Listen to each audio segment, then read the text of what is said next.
Hello, BloodStream listeners, and welcome to our first of our daily Bleeding Disorders Awareness Month special episodes of the BloodStream podcast. Throughout March, the BloodStream podcast will release 5 episodes a week, Monday through Friday, taking you through all things bleeding disorders awareness, and including many, many voices from throughout the bleeding disorders community.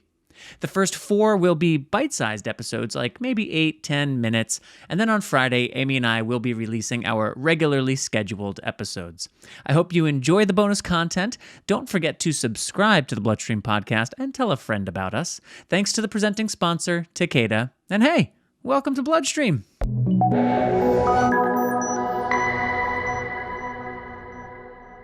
So let's start at the beginning.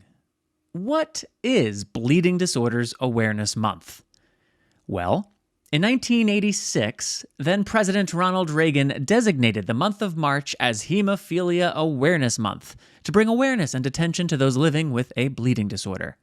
I will now read President Reagan's proclamation in full.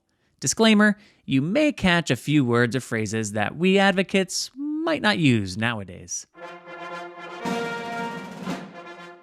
Proclamation 5442, National Hemophilia Month, 1986, by the President of the United States of America. A proclamation. Hemophilia is a genetic disease in which the blood will not clot properly because a specific clotting factor is missing or defective. It is almost exclusively a male disease, affecting 1 of every 4,000 live male births, regardless of race, nationality, or family economic status. Significant advances have been made in the diagnosis and treatment of hemophilia. Methods of early diagnosis provide the means to institute preventative measures at an early age. Modern blood fractionation technology provides a moderately priced, readily available supply of the needed clotting component for those who must have regular infusions.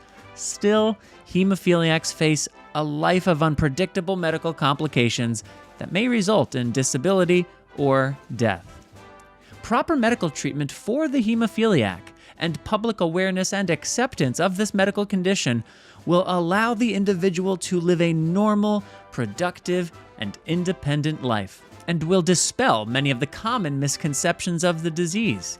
To stimulate public awareness about hemophilia, and to encourage the development of improved techniques of diagnosis and treatment, the Congress, by Senate Joint Resolution 150, has designated the month of March 1986 as National Hemophilia Month, and authorized and requested the President to issue a proclamation in observance of this period.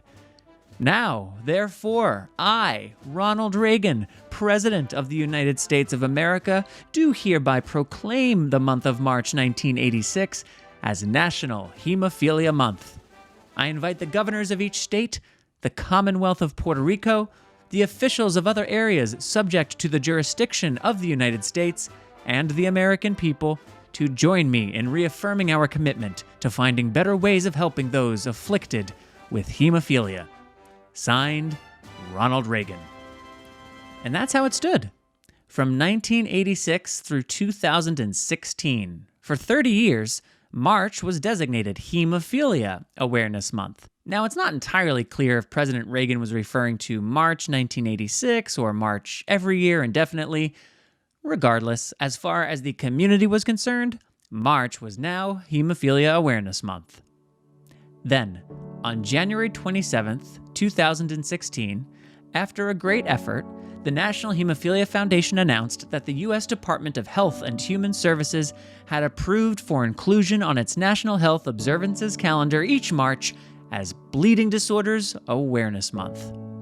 In a statement from NHF, then CEO Val Bias stated, "Whether you have hemophilia, von Willebrand disease, or a rare factor deficiency, you are part of a close-knit, interdependent family, the bleeding disorders community.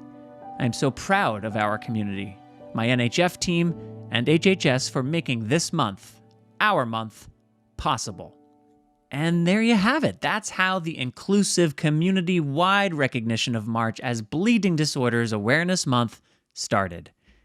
If you'd like to get in the spirit of Bleeding Disorders Awareness Month, you can visit hemophiliafed.org to check out the social media banners, icons, and icon frames that the Hemophilia Federation of America has specifically created for this month. That's all for today. Please remember to subscribe and tell a friend. Connect with BloodStream Media on social media, and we'll be back tomorrow with another bite-sized episode, this time answering the small little question of, what is hemophilia? I will talk to you tomorrow, and until then, take self-care of yourself. Bye, everybody.